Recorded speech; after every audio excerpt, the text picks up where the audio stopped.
জানাবো এখনকার বিশেষ বিশেষ সংবাদ। আর প্রতিদিনের বাছাই করা খবরগুলো পেতে চ্যানেলটি সাবস্ক্রাইব করুন। প্রথমেই হেডলাইন্স। অনেক টাকায় বিক্রি হয়েছে সরকারি চাকরি, সিবিআই এর রিপোর্টে চাঞ্চল্যকর দাবি, নির্দেশে উল্লেখ বিচারপতির সিনহার। ভুল হলে সন্দেশখালীর মানুষের কাছে ক্ষমা চাইব, মন্তব্য বসিরহাট লোকসভার তৃণমূল প্রার্থীর। উত্তপ্ত ময়নায় বিক্ষোভের মুখে দেবাংশু, ঘিরে ধরলেন দলীয় কর্মীরাই। মোদির ছবি দেওয়া বিজ্ঞাপনে পশ্চিমবঙ্গে বরাদ্দের কথা, নির্বাচন কমিশনে নালিশ তৃণমূলের। আগের তুলনায় স্থিতিশীল মুখ্যমন্ত্রী, তদন্তে গতি এনে কালীঘাটের বাড়িতে পুলিশ কর্তারা। দ্রৌপদী সাক্ষাতে সন্দেশখালীর 5 নির্যাতিতা, জমা দিলেন স্মারকলিপি। এখন আসছি বিস্তারিত খবরে। তৃণমূলের সর্বভারতীয় সাধারণ সম্পাদক অভিষেক বন্দ্যোপাধ্যায়ের কোম্পানি লিপস অ্যান্ড বাউন্সের সম্পত্তির উৎস কি? প্রাথমিক নিয়োগ দুর্নীতি মামলায় এই নিয়ে একাধিক পর্যবেক্ষণ ছিল বিচারপতি অমৃতা সিনহার। একই সঙ্গে নিয়োগ দুর্নীতিতে গ্রেপ্তার হওয়া কালীঘাটের কাকু ওরফে সুজয় কৃষ্ণ ভদ্রের কণ্ঠস্বরের নমুনার রিপোর্ট এখনও কেন সিবিআইয়ের হাতে জমা দিতে পারছে না, সেই নিয়েও প্রশ্ন তুলেছিলেন বিচারপতি। কিন্তু শুনানির শেষে রায়দান স্থগিত রেখেছিলেন বিচারপতি। সেই নির্দেশনামা কলকাতা হাইকোর্টের ওয়েবসাইটে আপলোড করা হয়েছে। সেখানে চাঞ্চল্যকর পর্যবেক্ষণ বিচারপতি সিনহার।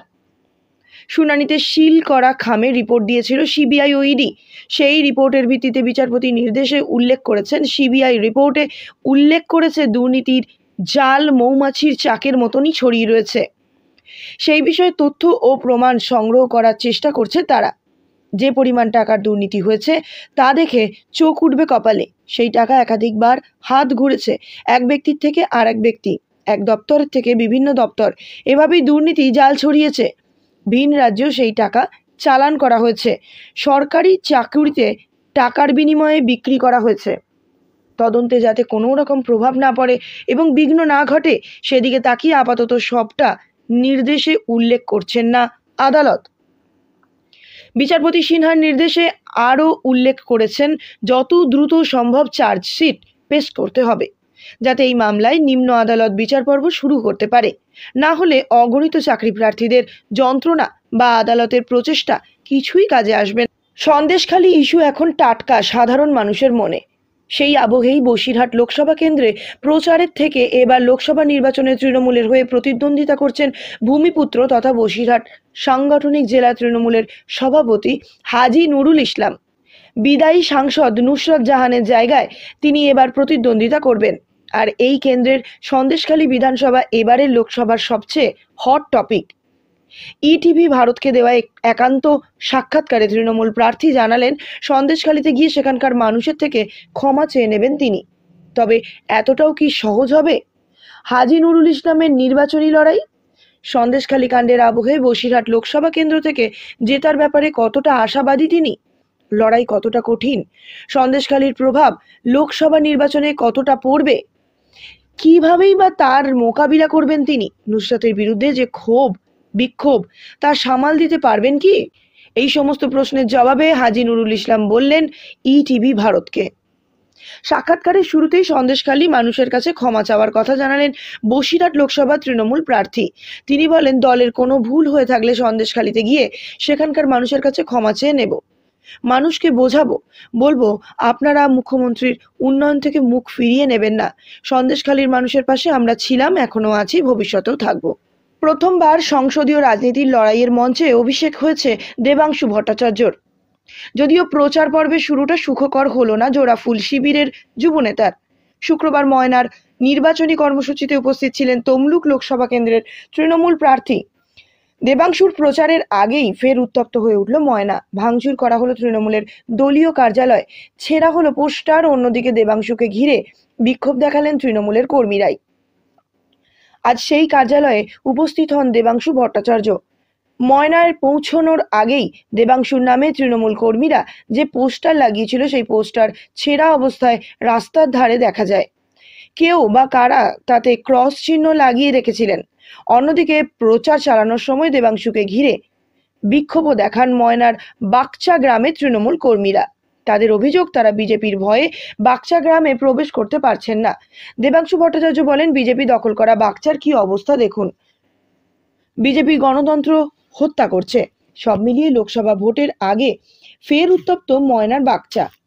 দেবাংশুর কর্মসূচির আগেই রাত থেকেই উত্তপ্ত হয়ে উঠেছিল ময়না। গজিনা গ্রাম পঞ্চায়েতের মধুর কিয়ারানাম বুথে প্রথম তৃণমূলের পতাকা লাগানোকে কেন্দ্র করে বাকবিতণ্ডা বাঁধে তৃণমূল এবং বিজেপির মধ্যে। পরিস্থিতি সামাল দিতে পুলিশকে আসতে হয়। তৃণমূলের অভিযোগ, গভীর রাতে ফের তৃণমূলের দলীয় কার্যালয়ে ভাঙচুর করে বিজেপি।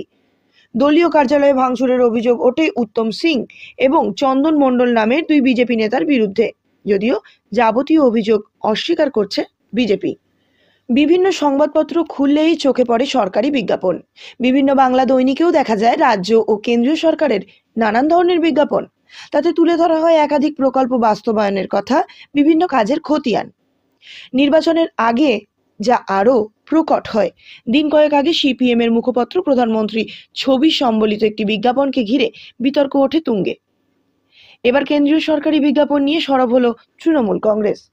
নির্বাচন কমিশনের কাছে তৃণমূলের অভিযোগ, বিজেপি নেতৃত্বাধীন কেন্দ্রীয় সরকার বিভিন্ন কেন্দ্রীয় প্রকল্পের জন্য পশ্চিমবঙ্গ সরকারকে তহবিল বরাদ্দের বিষয়টি উদ্ধৃত করে যে বিজ্ঞাপন দিয়েছে তা আদপে বিজেপির লোকসভা ভোটের আগে প্রচারের কেন্দ্রবিন্দুতে থাকার একটা প্রচেষ্টা মাত্র।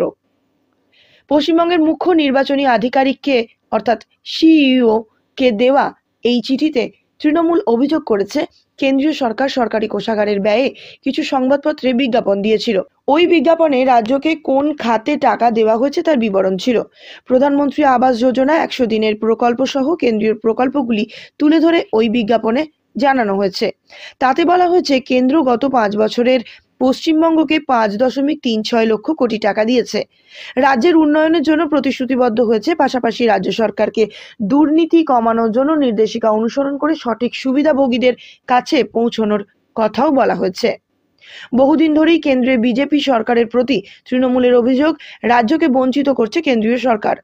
ওই চিঠি ছত্রে ছত্রে যে অভিযোগ প্রতিফলিত হয়েছে, তৃণমূলের অভিযোগ, জনসাধারণের দেওয়া করের টাকায় দেওয়া ওই সরকারি বিজ্ঞাপনের গূঢ় অর্থ গেরুয়া শিবিরের প্রচার। পাশাপাশি পশ্চিমবঙ্গ সরকারের সম্পর্কে একটি নেতিবাচক ধারণা তৈরি করে ভোটের পালে হাওয়া দেওয়া। মুখ্যমন্ত্রীর শারীরিক অবস্থা এখন অনেকটা স্থিতিশীল, তবে তার গুরুতর আহত হওয়ার পিছনে পুশ ফ্রম বিহাইন্ড তত্ত্ব প্রকাশে আসার পর থেকেই নিরাপত্তা বাড়ানো হয়েছে। মমতা বন্দ্যোপাধ্যায়ের বাড়ির বাইরে সামনে পুলিশ মোতায়েন করা হয়েছে। রাতেই কালীঘাট থানার বাড়তি পুলিশ ফোর্স মুখ্যমন্ত্রীর বাড়ির সামনে মোতায়েন ছিল। এছাড়া তার দেখভালের জন্য ছিলেন একজন ডাক্তার। শুক্রবার সকাল থেকেই একের পর এক পুলিশ কর্তারা মুখ্যমন্ত্রীর বাড়িতে আসেন। কলকাতার নগরপাল বিদ্যুৎ গোয়েল থেকে শুরু করে কলকাতা পুলিশের গোয়েন্দা প্রধান ওয়াকার রাজা, ডিসি সাউথ প্রিয়ব্রত রায় সহ অনেকেই আসেন। তাৎপর্যপূর্ণভাবে দলীয় অনুশাসন মেনে এখানে দেখা যায়নি কোনো রকম রাজনৈতিক নেতাকেও। প্রসঙ্গত, গতকাল পুশ ফ্রম বিহাইন্ড তত্ত্ব প্রকাশ্যে আসার পর লালবাজারের তরফ থেকে 4 জন সদস্যের একটি তদন্তকারী দল বা সিট গঠন করা হয়েছে। মূলত এরা এই ঘটনার পিছনে আসলে কি ঘটেছিল তাই তদন্ত করে দেখছেন। শুক্রবার পুলিশের আধিকারিকরা মুখ্যমন্ত্রীর বাড়িতে এসে বেশ কয়েকজনের সঙ্গে কথাও বলেছেন। মুখ্যমন্ত্রীর 2 জন নিরাপত্তা রক্ষী, 1 জন পরিবারের সদস্য আর 1 পরিচারকার বয়ান নেওয়া হয়েছে। যদিও পুলিশের তরফ থেকে এই ঘটনা নিয়ে একটি শব্দও খরচা করা হয়নি। বারংবার তাদের জিজ্ঞাসা করা হলে তারা একটা কথাই জানিয়েছেন, তদন্ত চলছে। তদন্তের পর যা বলার, যা করার তা করা হবে। রাতে এসএসকেএম হাসপাতালে চিকিৎসা এবং MRI সিটি স্ক্যানের পর এই মুহূর্তে তিনি বাড়িতে রয়েছেন। মুখ্যমন্ত্রী মমতা বন্দ্যোপাধ্যায়ের নির্দেশে ছোট বড় মাঝারি নেতারা দলীয় কর্মসূচি সামাল দিচ্ছেন। এমনকি অভিষেক বন্দ্যোপাধ্যায়ও আজ তার নির্দিষ্ট কর্মসূচিতে যোগ দিতে গিয়েছেন। তবে এদিন বারংবার মমতা বন্দ্যোপাধ্যায়ের বাড়িতে তাকে আসতে দেখা গিয়েছিল। সন্দেশখালী কাণ্ডে নির্যাতিতাদের একটি প্রতিনিধি দল আজ রাষ্ট্রপতি দ্রৌপদী মুর্মুর সঙ্গে দেখা করলেন। 5 মহিলার সহ শেখ শাহজাহান বাহিনীর অত্যাচারের শিকার মোট 11 জন আজ রাষ্ট্রপতির কাছে নিজেদের দুর্দশার কথা তুলে ধরলেন। এই সংক্রান্ত একটি স্মারকলিপিও রাষ্ট্রপতির কাছে জমা দিয়েছেন সন্দেশখালীর ভুক্তভোগী মহিলারা। আজ তপশিলি জাতি উপজাতি সাপোর্ট অ্যান্ড রিসার্চ বিভাগের অধিকর্তা ডক্টর পার্থ বিশ্বাস সন্দেশখালীতে আক্রান্ত 11 জনকে নিয়ে রাষ্ট্রপতি দ্রৌপদী মুর্মুর সঙ্গে দেখা করতে যান। সেই 11 জনের দলে 5 জন নির্যাতিতা মহিলাও ছিলেন। পার্থর বিশ্বাস সন্দেশখালীর ঘটনা নিয়ে আজ সেখানকার নির্যাতিতা ভারতের মাননীয় রাষ্ট্রপতির কাছে স্মারকলিপি জমা দিলেন। রাষ্ট্রপতি সহানুভূতির সঙ্গে তাদের সমস্ত দুঃখ, অভিযোগ, অত্যাচারের কাহিনী শুনেছেন, যা শুনে তিনি খুবই মর্মাহত হয়েছেন।